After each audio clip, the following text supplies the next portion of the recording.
guys. Just so everyone knows. Thank you so much for rescheduling this. I know we were scheduled a couple weeks ago and I did get COVID for the second time, and I have been fighting a head cold for literally 3 weeks now. So this is not what I normally sound like, okay? I'm not normally, I do have a Michigan accent, that kind of like calendar. What do you guys always say that I say? Talented, but it's not normally this bad. I'm just a little under the weather. So bear with me. Anyways, thank you guys for coming. I have so many guests here today that I could not be more excited about. People that are checking out EXP and wanting to experience our group. So please do, any of you who are with EXP after this, please say hi to all of the guests. I'll introduce some people. I want to start by explaining what a Houghton is, okay?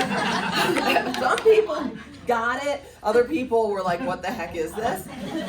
So we were playing in the actual invitation that we sent out with just H-O-ton, and then this is ho because I'm holding a ho. But true, it's a play. It's a play on my name because nobody knows how to pronounce it. Everyone says Houghton, Houghton, but it's Houghton. And I always joke that if you don't know how to pronounce it, just think of a ton of hose. So that's where that came from, just so everybody knows what that means, okay? We will not be talking about hose in this presentation, but now you have an explanation, okay? And let's see, did I go back or?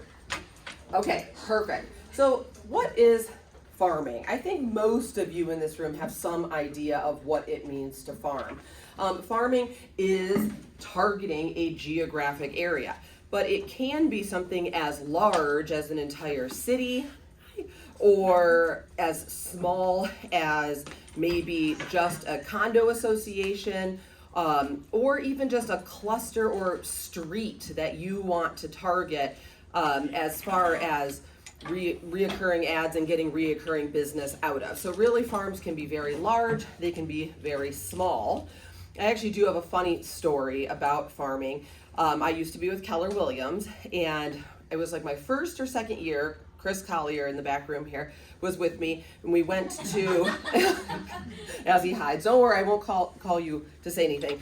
But we went to family reunion, and they had this class. It was called Farm and Ranch, and I'm like, oh my gosh, this is so cool. This must be a new way of farming called ranching. Like, this is like really cool. I want to learn all about it. So I actually went to the class, and it was definitely selling cattle and like actual ranches. So ranching is not a new term for farming. That was actually a class on how to sell, like, agricultural properties. So does that make sense what a farm is? Let's hear it. So why farm? Obviously you have some experience with this too.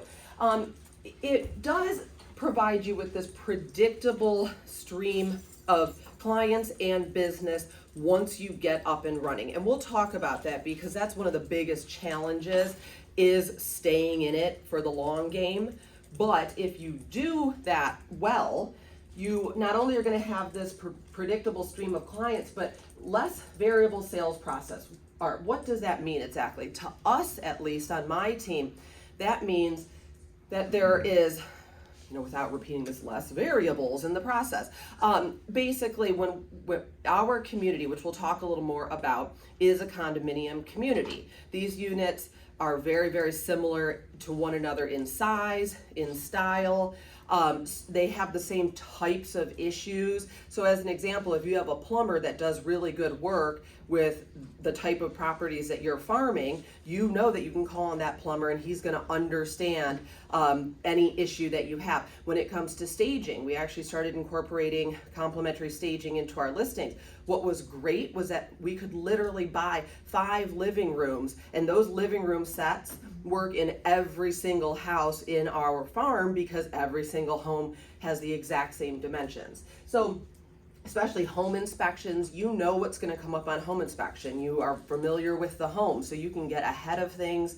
You can get work done quickly. It takes a lot of the, again, variables out of the process. Okay, so not creative there. Staying power, again, once you are up and running, it's kind of, I don't want to say it's set it and forget it, but once you're up and running, you can basically it's hard to lose momentum once you get going. Everybody knows your name, they see you out there. Once you've put in that initial work, you really get to reap the benefits for a long period of time. And of course, giving back to the community. I will say this much: if you're someone who just hates your neighbors and does not want to be involved in the Facebook pages or be involved in the event, and maybe farming is not for you, but if you really do want to support your community, this could be a great thing to do.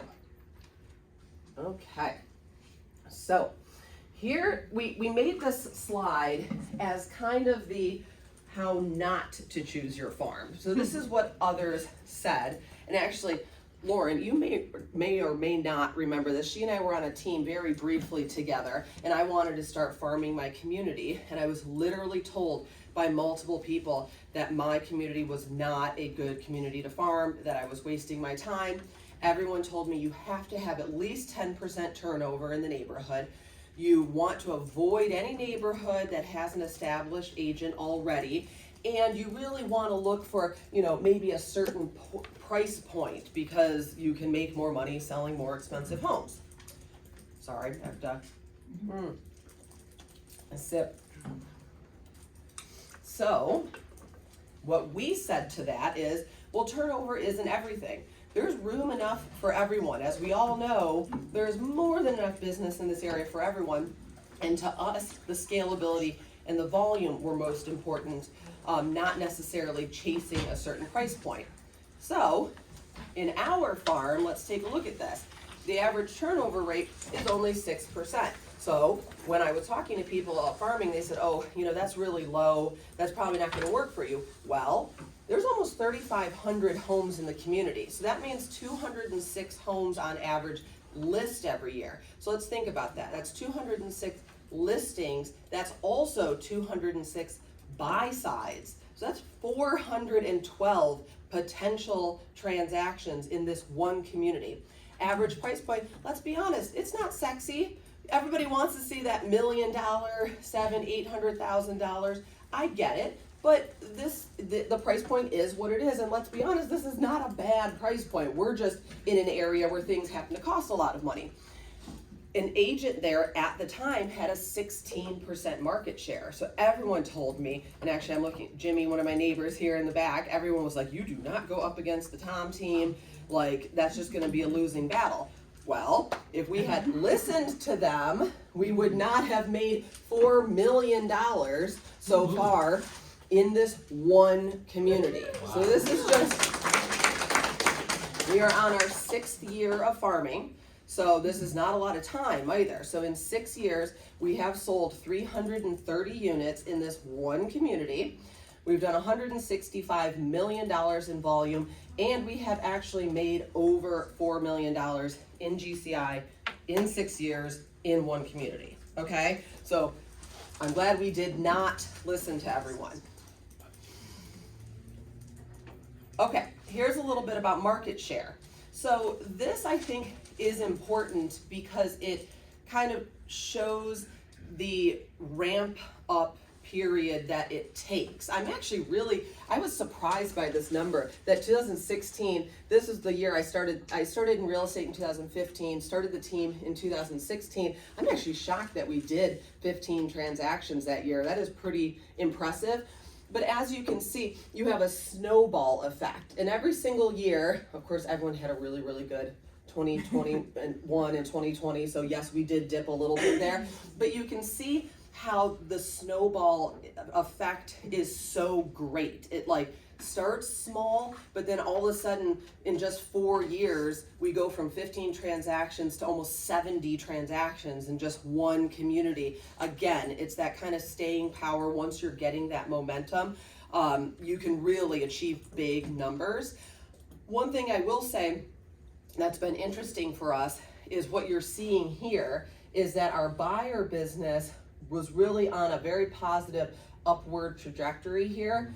What happened for us, at least, in 2021 and going into 2022, that was when that COVID effect kind of kicked in, and everyone started moving out of the area. So it used to be that if we sold a home in our community, we also we had an opportunity to get a buy side out of it because people would upgrade within the community. So they would go from a smaller townhome to a bigger townhome. Well, in this now, a lot of people are choosing, to move to Richmond or to Charlottesville, to other places. So we're not capturing the buyers in the same way that we used to capture them. So this, for me, I think is a huge opportunity. There's business that we're missing here, and we're gonna have to get creative to figure out how to recapture this buyer business.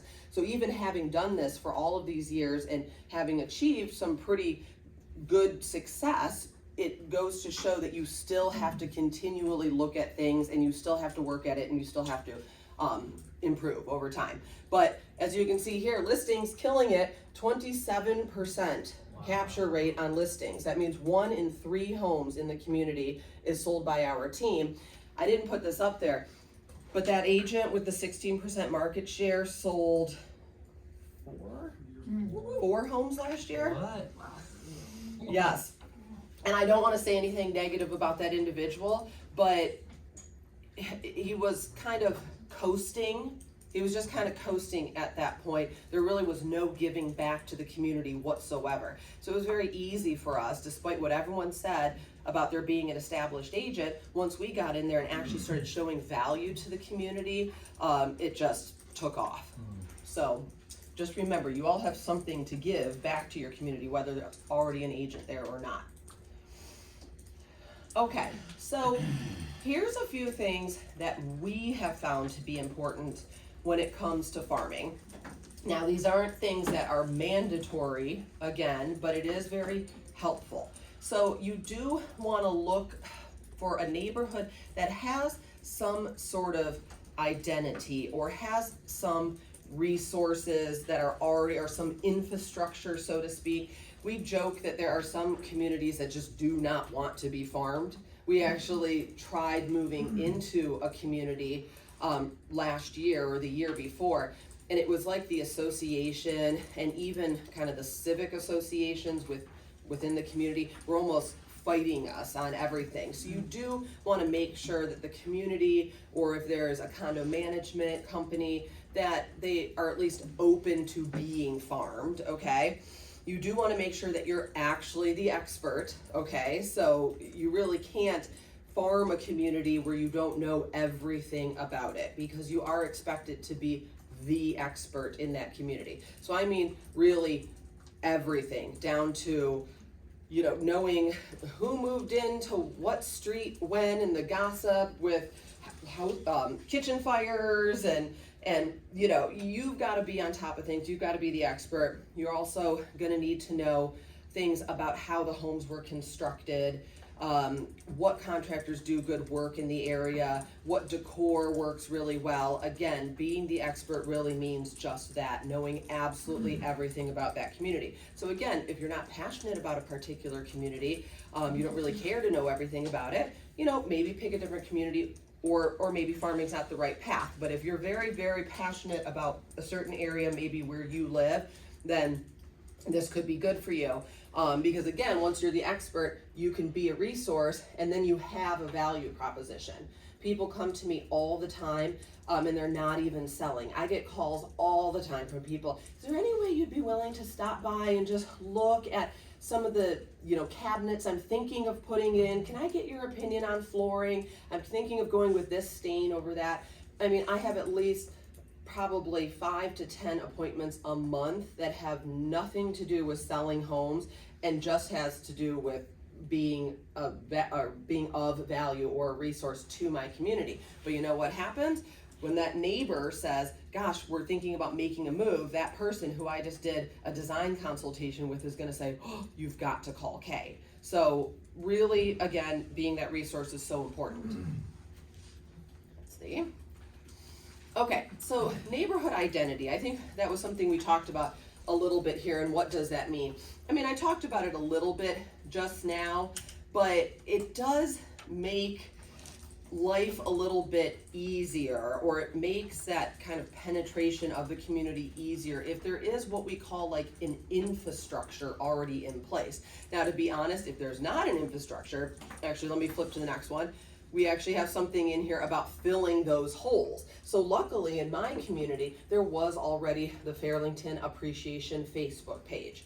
There was already certain community events. There's the margarita party, which now we have to call it summer something because we can't have it focus on alcohol, but you know, all sorts of fun rules with boards. But we actually have a community newsletter that goes out. This was amazing for us because we could piggyback on those efforts. But I don't want you to say, well, gosh, my community doesn't have those things. This wouldn't be a good place to farm. I'm telling you guys, I'm so sorry. But I do think that you could fill that gap then. If it doesn't already exist, you could create a Facebook page. You could create a newsletter. I love this one here. No events, make events. Are there already events? Make more events. Because people just love coming to events. They do love connecting with their community. Again, in our community, we did have events through an activities committee. But in your community, if that doesn't exist, that may be something that you want to think about putting together. Literally teaming up with a couple neighbors and saying, hey, how would you feel about just starting like an activities committee of sorts to put together events for the community? Let me see if there was anything back on the last one that I really wanted. Yeah, so this kind of stuff, and this will come full circle with the nicknames. Like in our community, everyone's a Fairlingtonian, and people are very, very proud of their community. So this will come full circle when I show you some of the events that we've done and some of the swag that we've done. So this whole neighborhood identity has been really, really good for us. But if your neighborhood doesn't have that, it's something that you could actually create for your community. We talked about this. Okay, so this is the big question. Yeah. Do you have to live in your community in order to farm it? So the answer, of course, is no, you don't have to live there, but does it help? Yes. I remember, I think, Jen, you said in your community that you guys actually have, what was it, something about your pool house? Or you did something to sponsor your water fountain at your pool and things like that. I mean, you're just gonna get more opportunities if you do live in that community. And in fact, when I show you some of the things that we started doing to save money, it really was piggybacking on those activities that already existed. So I joined the activities committee of the board. I joined different things that I could then piggyback on to get my name out there. If you don't live in that community, unfortunately, you're not going to be privy to those events. You may not be able to use the community pool to have an ice cream party, to do things like that. So I do think it's beneficial to live there, but it's not the only way to farm, especially if you can partner with someone who does live in that community. If you know a past client, actually, this is a perfect example. If you sell a home in a community and it's a place that you just love, maybe that you love the houses, you love the location, the people have all been really receptive to the work that you've already done, and you say to yourself, gosh, I'd really like to farm this. Maybe you do work with the clients that you've sold houses to who live there to gain access to some of those things that you just can't get access to if you don't actually live there. So again, that would be kind of a cool way to get together with those clients that you've sold houses to and say, would you guys want to put together some sort of activity committee, because they get access to that clubhouse and various things that you just can't have access to. Again, exactly what we said here, you know, newsletter, community centers, pool. Obviously you can be involved in a newsletter if you don't live there, but it just makes it a little bit easier. This actually we put here because about maybe a great idea for your next investment property. I know not everybody has the opportunity to do this, but we really want to begin farming the Park Fairfax community, which happens to be on the other side of Fairlington, across Quaker Lane. I'm not sure if anyone here is familiar with South Arlington, Shirlington area. So I decided to buy an investment property there, because by buying an investment property there, I now can join the Facebook page, I can join committees, I now get access to the newsletter, invitation to the community events. I also have the opportunity to just do things like walk the neighborhood with the dog, or do some gardening at my investment property, or things that I can do to be physically present in the community to actually engage with people. So that is the biggest thing, is just engagement. This is not a, yes, I'm gonna send postcards and just not be physically present. I mean, this is like, what do they say? Real estate is a contact sport. I think there's some saying like that. You really have to physically be there. So if you're not going to live in a certain community, you really should think about at least owning in that community, especially because people are gonna say to you, like, well, what makes you the expert? How is it that I should trust your opinion on things? And it's like, well, because I'm an owner here, I actually know what it takes to get a variance, submitted through the association. I know, what kind of repairs are done on these homes, so on and so forth. So ownership is really important. Again, can you get past it? If you don't live in a community and you don't own there, yes, but is it going to be a lot more difficult? Yes. Okay.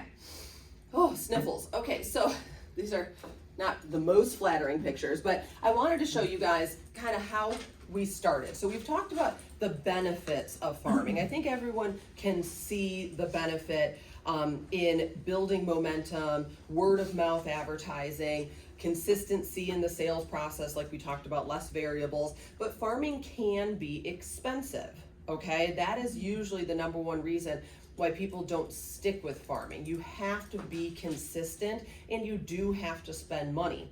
But do you have to spend $50,000? No. In fact, that year, I had it up here, what was it, Chris? 16 homes, what we sold? 15 in the first year. Doing things like, guys, I literally went, this is why I started a team, because I don't do design, I don't do any of that. Literally, this is a board with 3 things printed on white sheets and glued to a board, okay? Literally, but this Coffee with Kay cost us, we set up these little tables at all of the bus stops throughout the community. People can't take hot coffee on the bus, so we did these little Starbucks things or whatever. That was so inexpensive. This is literally, so my clients here did a beautiful renovation in the community, and I wanted to invite people to do a home tour. People love that kind of stuff. So I wanted to invite people to come in and see the finished result, especially because they put in this it was like a kerosene fireplace or something. It's like, 'cause you're not allowed to have actual fireplaces. It was really cool what they did. Especially Arlington is such a historic community. Everything has a certain aesthetic. People just love when someone does something different. You can see how modern this looks, but literally, I didn't have the money to do a postcard. So this is me on family vacation in Michigan at a cabin up north with my mom, handwriting invitations. Literally, she's got the best handwriting, so I just bribed her with wine, and she sat there with me and literally hand wrote 100 invitations. This I have on here because the Energy Club and other businesses, that's the other thing. Are there businesses that service your community? So in this case, a lot of people in our community are members of the Energy Club in downtown Arlington. Well, they have this is Director of Member Services. I just put that on there because I didn't actually have a picture of the events, but every week or month, I forget if it's every month or every other week, but they bring in local vendors from around the community, and you get to meet and greet and offer your services to their members. That was a free event. Here is me piggybacking on the community event. So I was on the activities committee. I was there every single day introducing myself. This was free. You just have to go and do it. My clients here are from Spain, make amazing paella. Literally, I said to them, would you be willing to make a huge thing of paella, and I'll invite all of the neighbors on the block as a meet and greet, and people can come over to your back patio and eat some paella. Again, free event. This is, Chris, 6 or 7 years ago, our first buyer-seller seminar at the community center. Now you'll see moving forward, our buyer-seller seminars got so big we had to move them to the Arlington Library. But again, we probably only spent about $5,000 in that first year because I just didn't have the money. And we still were able to sell 16 homes. again, because we were physically present, we were there, and we were engaging with people. I'm sorry, how many people total on your team when you started? So it was just me, Right. and then I had, Chris was my admin. Actually, that year was just you and me. Yeah. So it was just me, literally hustling everywhere. Like, you could not find me somewhere in the community doing something. So it was just myself and Chris, who was my admin at the time. So year 2, you know, as you can see, the budget kind of increased dramatically, and actually these numbers are low. We kind of talked through, we think the numbers are low. It's hard to track every single expense as a farming expense because some things kind of bleed over into client appreciation and past client outreach and things like that. But as you can see, things got a little bit more sophisticated, okay? So now we're not like, you know, doing my poster board with like, you know, Word documents glued to it with an actual glue stick. Now things are a little more sophisticated because the team did grow at this point. We brought on a marketing person, Yolanda, I think that's right around when we brought on contract to close, and also a field services person. So we did grow pretty fast. We were actually hiring about 1 person a year. So now we are this is year 7, and we have 10 people now. So it did grow quickly, but you can see things got a little bit more sophisticated. We started doing client housewarming parties. This is such a good idea when you're trying to farm a certain community. You can actually invite neighbors. You tell your client, hey, you just moved in, wouldn't it be great for you to get to know your neighbors? Let's throw you a housewarming, and then invite, you know, the 50 people right around you. Sometimes people say, like, I don't really need new friends, no thank you, but it's a good opportunity. We actually started on here, so we started the Arlington Real Estate Report. This is just an example of another neighborhood event. We started this bonfire thing at Halloween where everybody sits out front, bonfires. We had our first fall festival, which you'll see that the design gets a little bit more sophisticated as we go along. This is when, about year 4 is when we started with the hand sanitizing stations at Safeway. I know that these don't work for everyone, and they are very expensive. It's about we pay about $7,000 a year, $7,500 I think for 4 of them. But people literally take selfies with them all the time. I get texts all the time of people being, look who I saw at Safeway, you know, taking pictures literally with our hand sanitizing station. This is another community event down in Shirlington. They do the tree lighting ceremony. So this is something we piggybacked on because, again, everyone in our community goes to these events. So we offered to sponsor. You can see we have dog treats and candy canes and bottled water. The condo association, again, about what I said before about a community wanting to be farmed, you do have to make sure that there is that kind of, that they don't have their guard up. Our community has actually accepted us as a vendor to the community. So this is every year at the Arlington Christmas party. All of the vendors in the community give away raffle prizes. And we actually are to the point now that, like, they consider us a vendor. Like, they consider us the real estate vendor to the community. So we actually get to give away raffle gifts every year. Same as the like the lawn maintenance company and the trash servicers and everything. And I just think that is such an honor that they're kind of like, oh, you know, our trash servicer is giving this, and oh, our real estate servicer is doing this. I mean, that is like the greatest badge of whatever that you can get. But I did want to show that things became more sophisticated over time. This is a client appreciation party.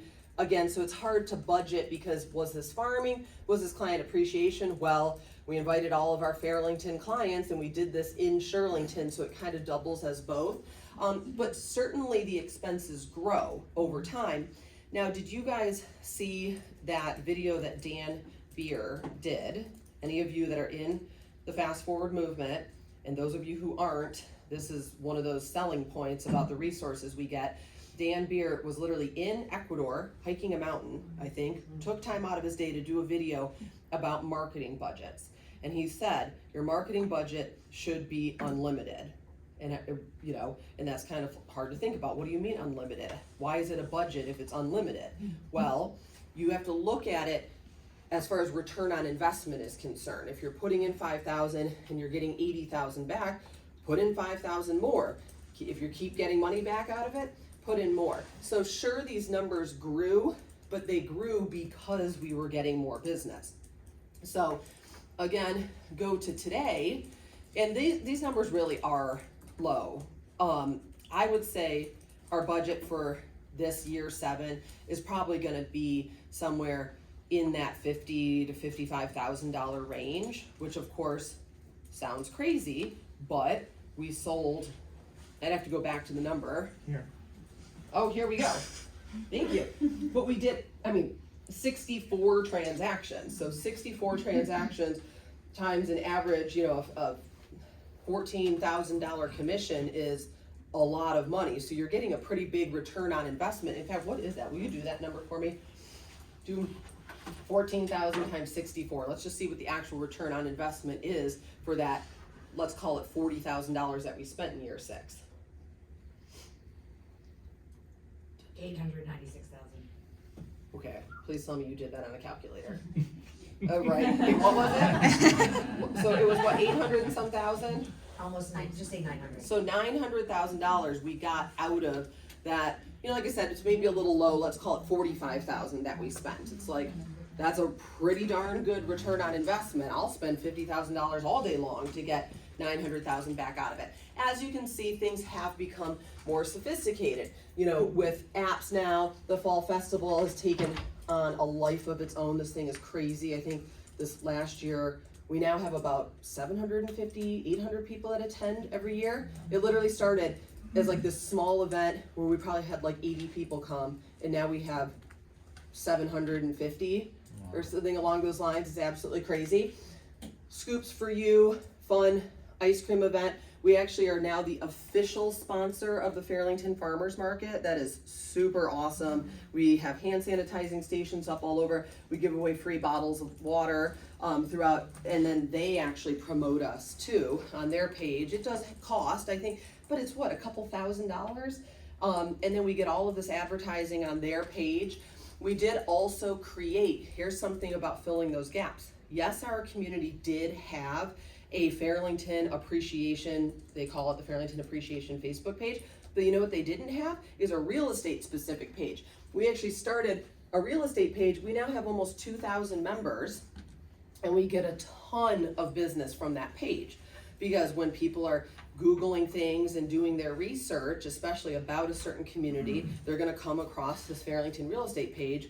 They're gonna see that we created it, and they're going to see that we're the real estate vendor to that community, and they're going to send us messages about working with us. This real estate report, I really wish we actually had this for you guys to view. This is one of the coolest things that we do. I know it's not very big here, but it is one of the coolest things that we do every quarter and for year end. That it goes back to that idea of truly being the expert. People want this information. I know that you can do a CMA for an individual. There's that effort called like a CMA a day, where you can actually send a competitive market analysis out to different people. The reason why that works is because people like to get this information, but this format where it's the whole community, where people can see what's going on with the different models, they can see how many days on market. People absolutely love this. We also feature a home in each of these reports, or at least we were doing that. We feature one unique home in the real estate report. People just look forward to it. If we skip a quarter, everyone's like, where's the real estate report? I was looking forward to reading it. So clearly things, again, have become much more sophisticated over time. And you can see all this beautiful design here is because of Erica, literally in the back here, doing all of this. So we've come a long way. Where do you get the data for that? Like for the models specifically, how do you figure that out? It is actually, so Chris is my data mining guru. It is all MLS. Okay. But here's the thing.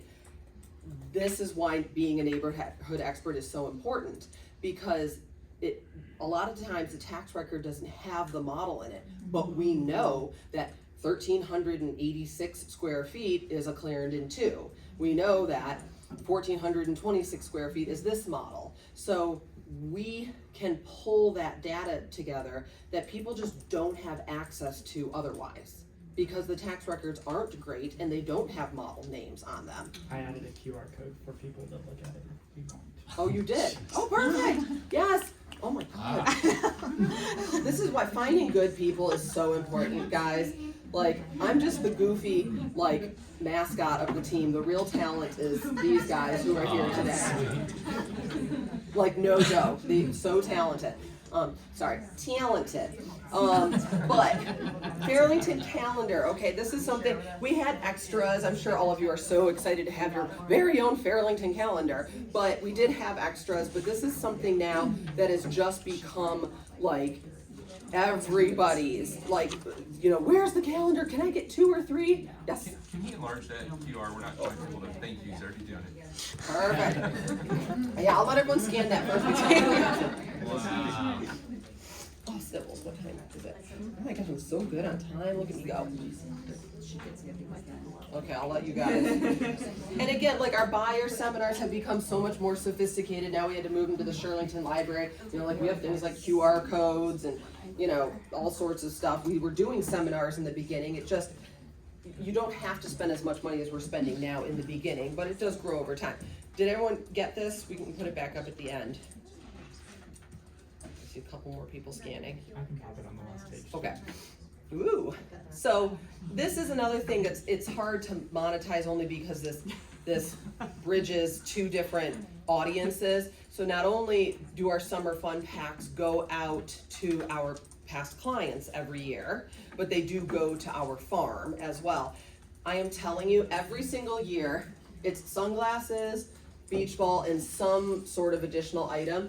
People literally collect the beach balls. They like, oh, what's it gonna look like this year? And they send me pictures of the new beach ball with like past year's beach balls. Like, I didn't know that it was that big of a deal, but they're just so fun that people literally save them. Send me pictures, like these are clients who literally sent me pictures. Like, how Instagrammable is this? This is why, Kat, your class was so good, because I just don't do social media well. But this is the kind of stuff that's just amazing when your client actually sends you this saying, oh my God, love the glasses. These clients, they went to, what was it, like Jimmy Buffett? I think it was a Jimmy Buffett concert, and literally took all their Kay Houghton koozies with them, and then took the time to send me pictures. It was absolutely amazing. But this goes out every year, and again, this is why I think the expenses that we're putting on here are actually low, because this is probably coded under past client gifts, but really, it also ties into the farm. But super cool there. And then these are some of the things that we have coming up, because again, we're constantly evolving. So we're actually partnering with someone in the community who is creative to actually have the Fairlington swag shop. Okay, so the goal is to have, and again, this plays into that community identity. If you live in, I don't know, a neighborhood in Annandale that doesn't really have that community identity, you're probably not going to need to sell like Annandale swag. Okay, that may not be what that community is looking for, but that community could be, you know, desperate for events, maybe, you know, a shredding event, key copying. There's all sorts of things you can do. Way too much to even put into a presentation here. But if any of you did want to reach out to bounce some creative ideas, you know, off of me or someone on the team, I'd actually love to do that with you guys, because this works really well in our condo community. There may be different things that work better in maybe a single family home neighborhood type community. But swag shop, so like these are actually all of the streets in Fairlington, t-shirts. We do have plans for the van. I'm a little weary just because I don't want my neighbors to get annoyed that like this giant Kay Houghton face is parked on the street every day, but we really do need to wrap the van. We have a work van, but we need to wrap it. I love your van because it has cats and dogs on it, and I'm obsessed with cats, but my team has kind of forbid me from adding cats to everything. So we'll see if I can win them over. I just wanted dogs, but somebody made me put a cat on. Oh, well, see, for us cat lovers, we appreciate it. But we're doing some new things like the hyper local YouTube channel. This is something we just have not tapped into well. And again, just another plug for the Fast Forward movement and the resources. Dan and Kyle and Mary Mahoney, who started the group, do YouTube really well. And it is so important, if you're going to be that expert, to have those YouTube videos showing, like, you know, we've even thought of doing like a store of the month or something in the Shirlington community, and then featuring that store in a YouTube video, and then maybe offering you know, a discount from Kay Houghton and Associates. We do right now partner with several animal organizations, King Street Cats and the Animal Welfare League of Arlington. That's not actually on here, but messaging does go out to the community about kind of hard to adopt animals. And if someone does mention our name, we pay the adoption fee. So if someone sees our ad and wants to adopt one of those hard to adopt animals, then we will pay that adoption fee. So Jimmy, I know you might be getting a new cat at some point. Tell him Kay sent you, and I'll cover your adoption fee. But there's all sorts of stuff. It's just so limitless. I mean, there's so many things that we haven't even touched on that we could be doing for the community. And again, I just can't stress enough that every community is unique, and what your community could need, whatever that gap is or that hole to fill, may look really different than what my community needs. I think the key here is that you are the expert, you're committed to that community, and you're constantly looking to fill those holes or fill those gaps. I think that is key. If you're not passionate about it, if you don't love connecting with people, again, farming's not for everyone, because it's a lot of face time and a lot of boots on the ground.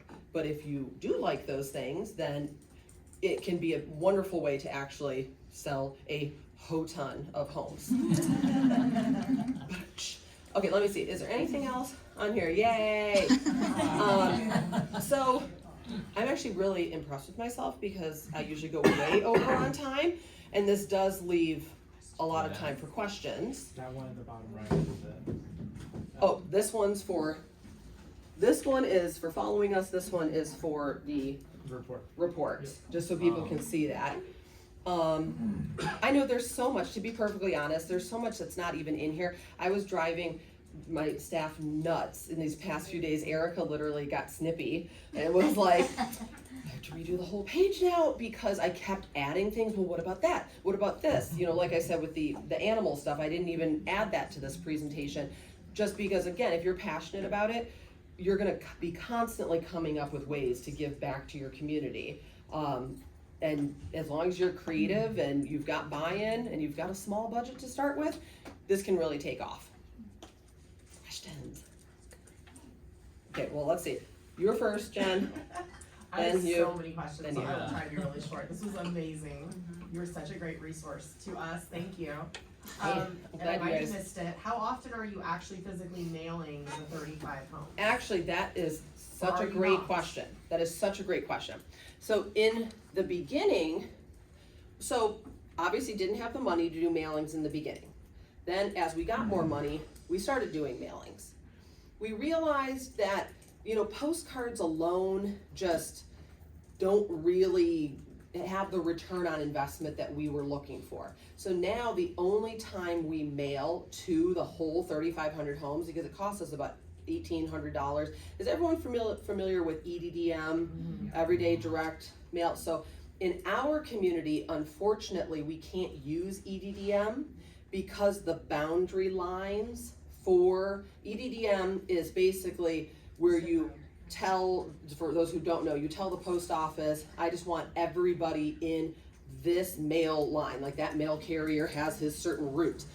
This route to get this mailer that just says, hey neighbor, or whatever, and he just drops them off at every single house. It's way less expensive than actually doing first class mail or bulk mail, but you have to hit every single home on that route. Well, unfortunately, our community, there's like 6 routes and they pick up like all these other homes. So we have to do it either first class or bulk, which is like 39 cents a pop, and so it ends up being $2,000 for every mailer, $1,700. So the only time we mail is if we're getting, it's like a double whammy. We're inviting everyone to the fall festival, so we'll do a mailing for that. If we're, oh God, the hot cocoa event's not even on here. I know, sorry. Oh, kills me. Okay, so we just started a new event. We're in year 2. I thank you. It's called, okay, Phil named it. There's a street in our community called 34th Street. But when you cross the bridge, it turns into Abingdon. So we called it, and Abingdon's where the fire station with the big parking lot is. So we called it Miracle Off 34th Street. It's so cute. But every year, now this second year in a row that we do that hot cocoa event, that would be a reason for a mailer. Maybe we're sending out a mailer because we have not only our buyer seminar, seller seminar coming up, and a pizza party or something. It's usually an invite, and we usually try to have multiple messages on it. And we've almost gotten away from mailers completely. Yeah, just because of the FCA ad. There's a newsletter did you talk about that? Well, no, the newsletter, and actually our digital newsletter, that's the other brilliant thing, is once this grows, especially with all the QR codes, we have thousands and thousands and thousands of email addresses. So now we do, because everybody signs up for our events, we do RSVPs, so evites for every single event, and we require people to RSVP and have a ticket to come in. As you know, like this is an evite RSVP event, and people still just show up. So that does happen, but we've collected so many email addresses that now we do digital. Everything is emailed. We have our newsletter that goes out. We can do messaging. So we've really moved away from postcards. But I would still say probably at least 2 a year. Probably more than that. Probably maybe 2 to 4 a year. But we've moved away from it a lot. Okay. And then are you the only person on your team who lives in your farm? So that is another actually great question. It's funny because my team became so passionate about the farm that they started moving in. Like Chris bought a house there. Yolanda was renting a house there. Carrie moved directly across the street, Struckfield area, but within a stone's throw. Not everybody lives there, but enough that, yeah. Like it's cool though that Chris now, as the listing manager, when he goes out to meet with people, he can also reference the fact, oh yeah, I have the same model, I live on 29th. So that's a nice thing that happened organically, but I don't think it's necessary. Okay. It's not like question. if you join the team, you have to move to Fairlington. More questions, so I'm not hogging at all, but hopefully these are all applicable to everyone. The Facebook page that's just for real estate, do you put other agents listings on there? How do you handle that? Yes, so it's definitely a community page, and that's the thing, is that everything we do it's shameless self-promotion, okay, yes, shameless self-promotion, but it's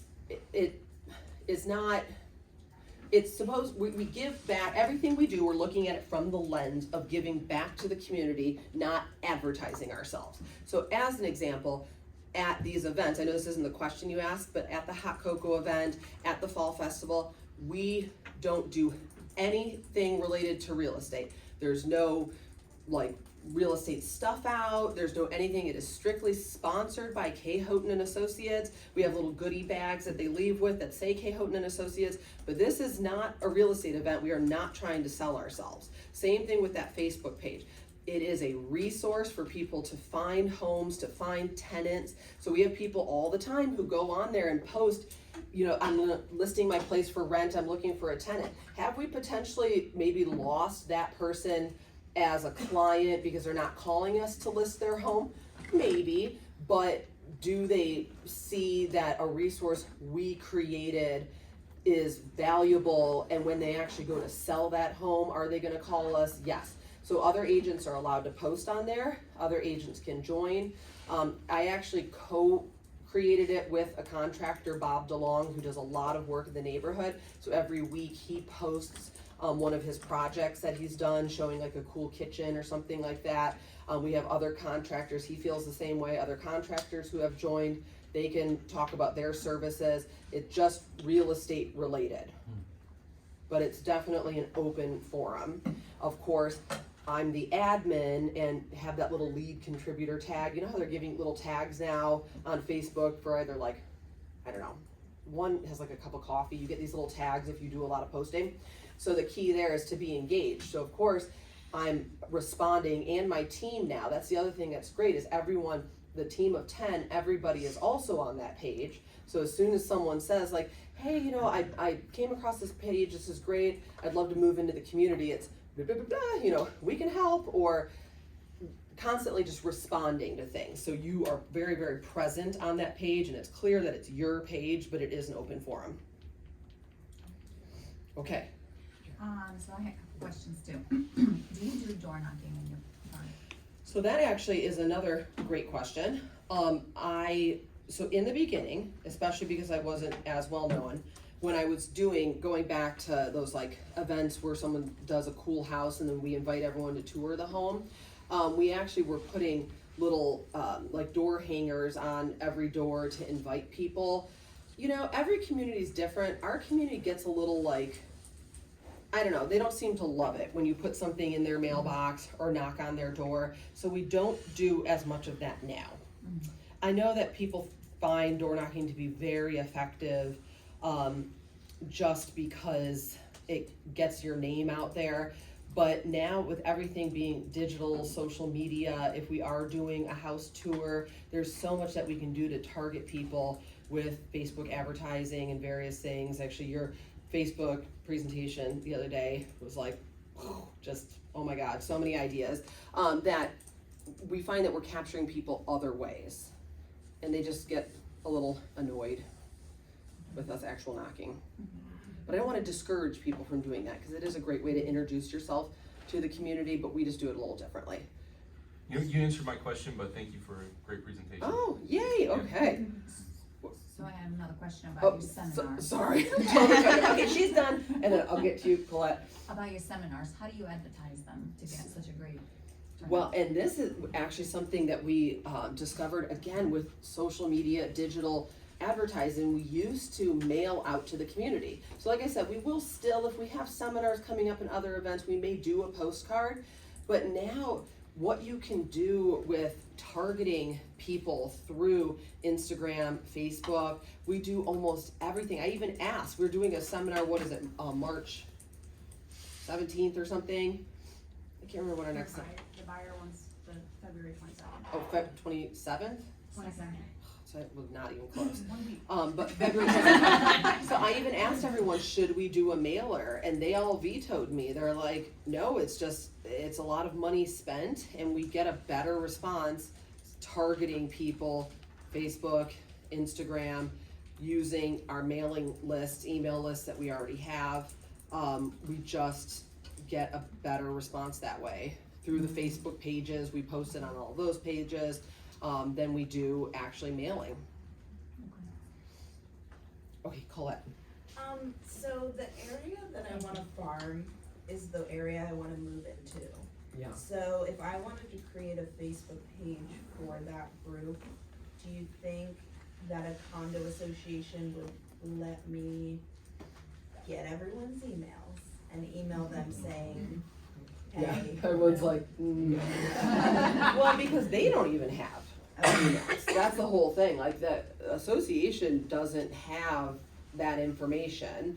Well, except because they generally, a condo association, if they need to communicate with people, I suppose they must have emails, because a lot of times, do you guys have like a town square or something like that? Like our condo association, you pay your dues through townsquare.io. Everybody has online due payment, and they are able to communicate through that. So you're right, I guess they must have emails on the back end, but they don't do any direct emailing at all. If you put an So address how'd in you get KV4, yours you so can big? find an email though. You can.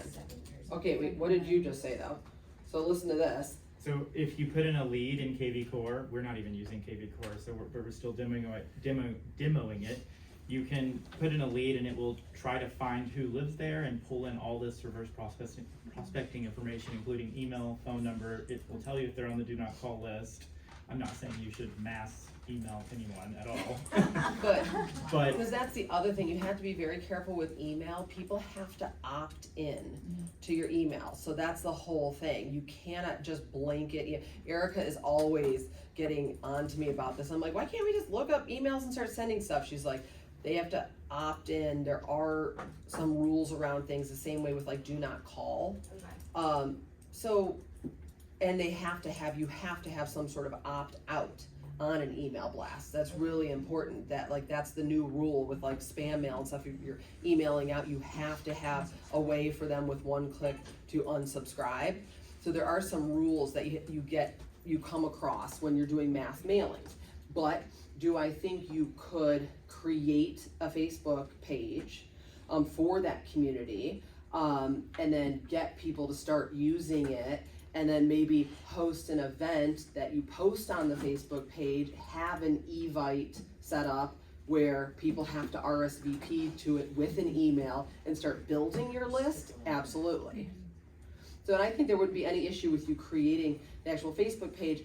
This is though where being present in that community is so key, because like I said, just meet dogs. Oh my gosh, if you don't have a dog, that is the best way to meet people. I'm a cat person personally, but I got a dog, got a second dog, and when you're out walking around, if they're not trying to like eat another dog, oh my god, my animals are so poorly behaved. Jimmy has been watching them for a couple days, and I think he will never do it again. But you actually start talking to people in the community, and you can say like, oh hey, well, you know, my name's Colette.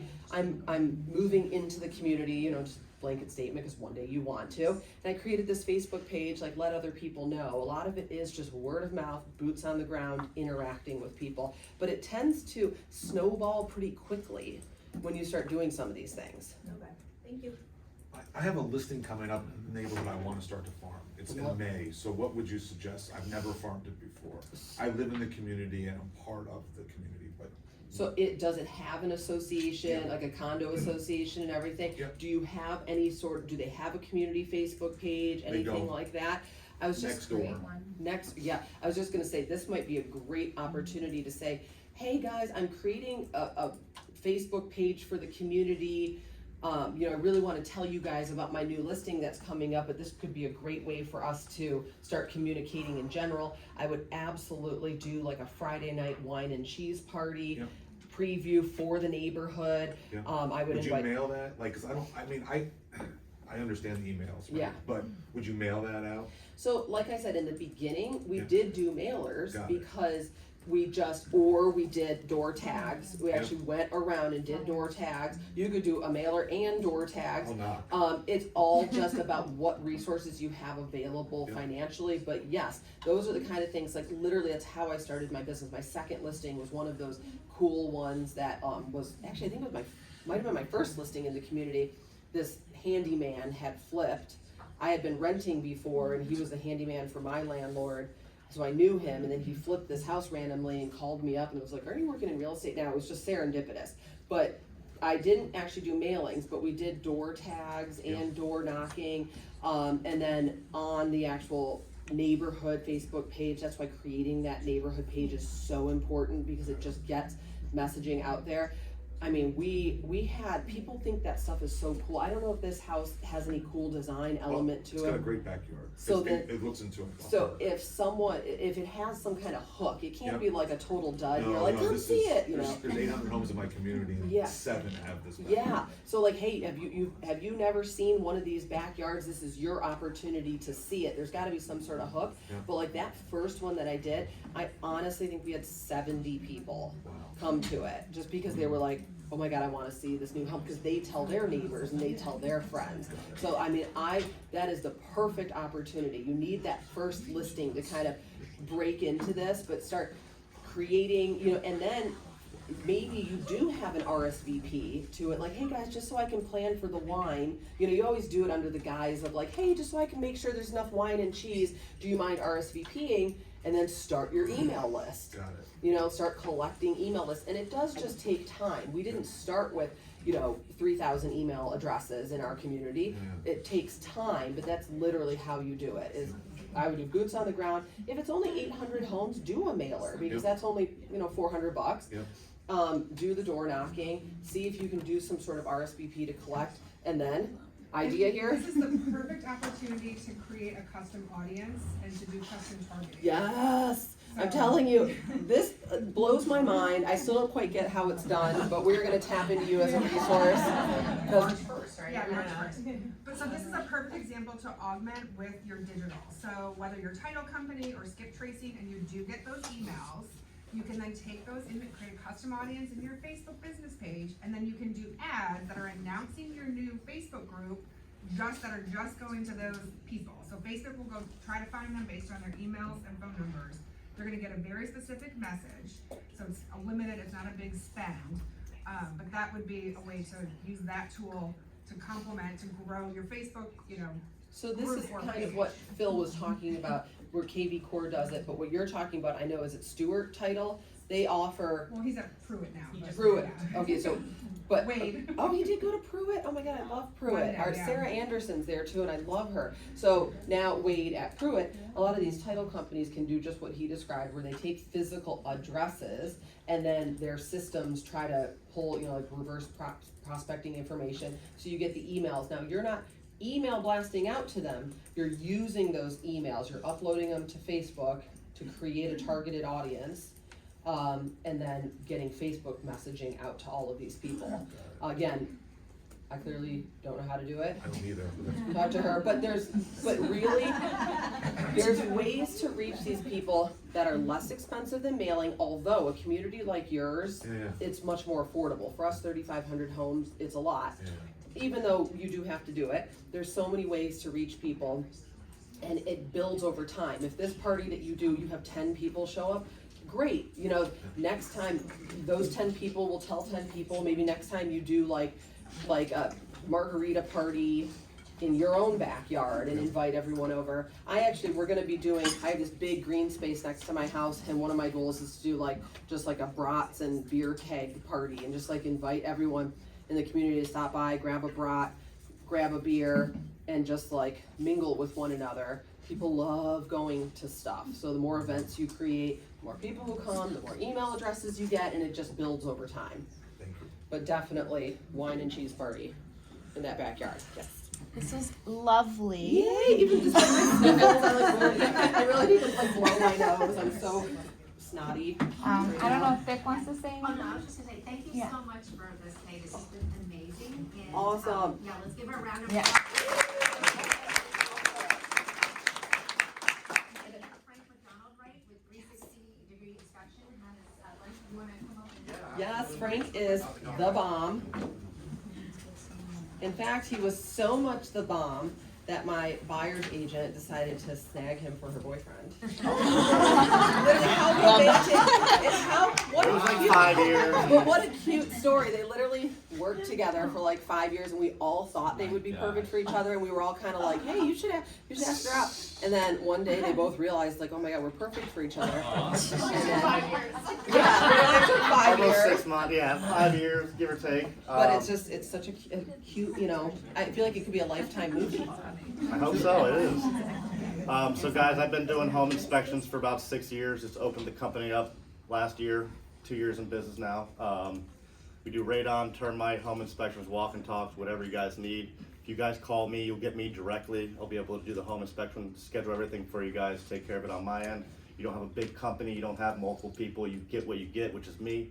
Get an honest guy who's gonna be there, make your clients very, very satisfied and happy. They're not gonna be all jittery. I'm not gonna be a deal killer for you guys. We're gonna make sure they feel safe and they know what they're buying. So if you guys need a home inspection, always give me a call. We have lunch in the back. I have my business cards. Feel free to grab something and grab my cards. Thank you. All right.